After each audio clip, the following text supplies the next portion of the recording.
सुदामा जी के नेत्र सजल हो गए। कहा कन्हैया कितनी दूर है तेरी द्वारिकापुरी, अब हम तो नहीं जाएंगे। नदी के तट पर बगल में वृक्ष के नीचे सुदामा जी बैठ गए और सो गए। जब सुदामा जी की नींद खुली तो द्वारिकापुरी के दर्शन हो रहे हैं। बड़े बड़े 56 भोग बन रहे हैं, बड़ी बड़ी मिठाइयां बन रही हैं, बड़े बड़े महल बने हुए हैं। सबके मुख से श्री कृष्ण श्री कृष्ण श्री कृष्ण नाम की ध्वनि निकल रही है। सभी बड़े प्रसन्न हैं। सुदामा जी गए और सबसे पूछा कि ये कौन सी पुरी है, कौन सी नगरी है। तो सबने कहा ये द्वारिकापुरी है। कहा यहाँ मेरा कन्हैया रहता है, यहाँ मेरा द्वारिकाधीश रहता है, यहाँ मेरा बचपन का मित्र रहता है। लोगों ने समझा कि कहाँ द्वारिकाधीश और कहाँ ये, इनका मित्र होगा कन्हैया, इनके मित्र होंगे द्वारिकाधीश।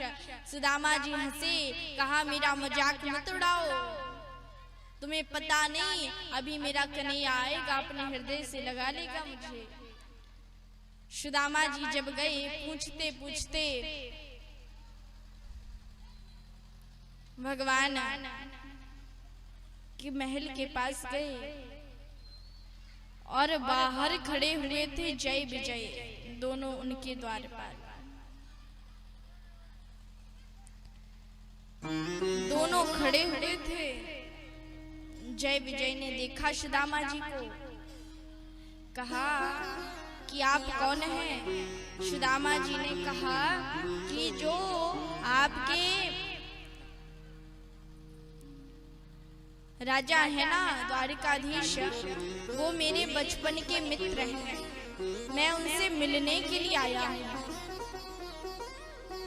जब यह कहा तो जय विजय ने उनका उपहास नहीं उड़ाया, हंसे नहीं। कहा भगवान के मित्र तो ऐसे ही होते हैं। सुदामा जी ने कहा कि एक बार भगवान से कहो कि तुम्हारा मित्र मिलने के लिए आया है, जाओ। सुदामा जी को देखा,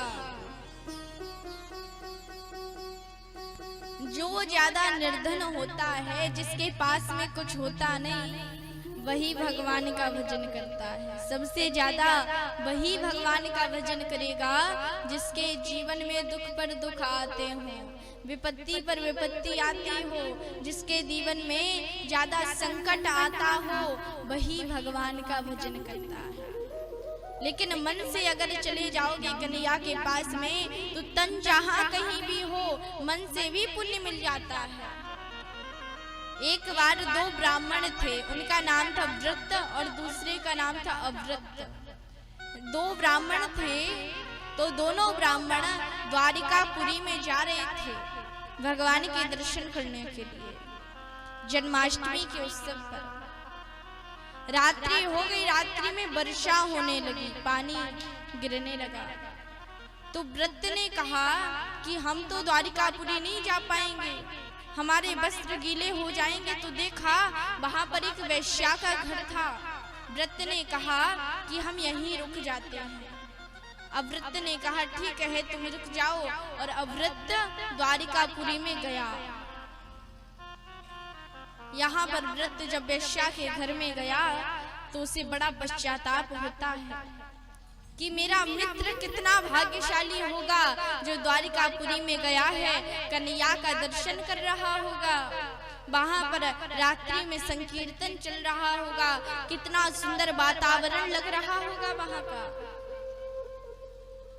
और यहाँ अव्रत सोचता है जो मंदिर में बैठा हुआ है, वह सोचता है मेरा मित्र कितना भाग्यशाली है, वैश्या के घर में रुका हुआ है और मैं यहाँ पर कन्हैया के दर्शन करने के लिए आ गया हूँ। व्रत का शरीर तो वैश्या के घर था, लेकिन उसका मन द्वारिकाधीश के चरणों में लगा हुआ था। लेकिन अभ्रत का शरीर तो भगवान के द्वार पर था, भगवान के समीप था, लेकिन जो मन था वो वेश्या की सुंदरता पर लगा हुआ था। तो परिणाम ये हुआ कि व्रत को स्वर्ग में देवता उसे लेने के लिए आए और अव्रत को नरक में ले जाने के लिए, मुझे लेने के लिए आए। कहा क्यों? अव्रत तो भगवान के पास में था, फिर भी उसे नरक में क्यों जाना पड़ा? तो कहा कि शरीर से चाहे कहीं भी हो, कहीं भी शरीर से बैठे हो, लेकिन मन अगर कन्हैया के चरणों में है तो उद्धार हो जाएगा। इस मन को अपने कंट्रोल में करो, मन के अधीन मत हो। राजा ने पूरे नगर में सुनवाई कर दी। राजा के पास एक बकरा था, पूरे नगर में सुनवाई कर दी कि मेरे पास जो बकरा है इसको जो संतुष्ट करा कर लाएगा उसे मैं मुँह मांगी कीमत दूंगा, धन दूंगा। बहुत लोग आए, बकरे को चराने के लिए ले गए। बकरे ने बहुत संतुष्ट होकर खाया। जब बकरे का पूरा पेट भर गया और बकरा जब राजा के पास में आया, राजा ने थोड़ी सी पत्ती मंगवाई, बकरे के समक्ष रखी तो बकरा उसे खाने लगा। राजा ने कहा कि अगर यह संतुष्ट हुआ होता तो इस पत्तियों को नहीं खाता।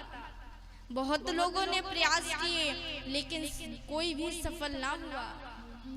तब एक संत आए, कहा मैं इसे संतुष्ट करके लाऊंगा। बकरे को संत ने लिया और वन में जाकर बहुत घास खिलाई। जब घास उसने खा ली और जैसे ही बकरा घास खाने के लिए फिर से दौड़ा तो संत उसे डंडे से पीटने लगे। बकरे ने फिर घास खाई तो फिर से डंडा उठाया, फिर से पीटा। फिर बकरे ने घास खाई, उसे फिर पीटा। फिर बकरे ने घास खाई, उसे फिर पीटा, मारने लगे। अब बकरे ने समझ लिया कि अगर घास खाऊंगा तो मार खानी पड़ेगी। वह बकरा राजा के पास में गया। राजा ने पत्तियां मंगवाई और बकरे के समक्ष जैसे ही रखी तो बकरे ने उस पत्तियों को सूंघा तक नहीं, देखा तक नहीं। क्यों नहीं देखा? बकरे ने सोचा कि अगर इन पत्तियों को खाऊंगा तो मार खानी पड़ेगी। ये बकरा कोई और नहीं, हमारा मन है। इस मन को बार बार पीटते रहोगे, बार बार सुधारते रहोगे, बार बार अपने कंट्रोल में करते रहोगे तो ये अपने अधीन हो जाएगा। हम मन के अधीन नहीं हो पाएंगे। जीव कहती है, पहले कहेगी भोजन करना है, अच्छा स्वादिष्ट उसे भोजन मिल गया जीव को, लेकिन रसना फिर कहेगी कि अभी तो रोटी से काम नहीं चलेगा, अब पराठे बना कर लाओ। पराठे बन जाएंगे, वही भी खा लेगी। फिर कहेगी पराठे से नहीं, पूड़ी से काम चलेगा। पूड़ी बनवाई गई, पूड़ी भी खा ली। फिर और तृष्णा बढ़ी और भोजन करने के लिए मन गया। आंख कहती है सुंदर दृश्य देखो। जहां आंख यही नहीं कहती कि भगवान के दर्शन करो, आंख कहती है पिक्चर देखो, फिल्म देखने जाओ, दूसरों के घर का झगड़ा देखो, दूसरों के घर की लड़ाइयां देखो, उसमें कितना आनंद आता है। कान कहते हैं सुंदर संगीत सुनो, बहुत सुंदर संगीत सुनो। नासिका कहती है सुंदर सुगंध सूंघो। इसलिए इन जो इंद्रियां हैं इन्हें हमें अपने अधीन करना है।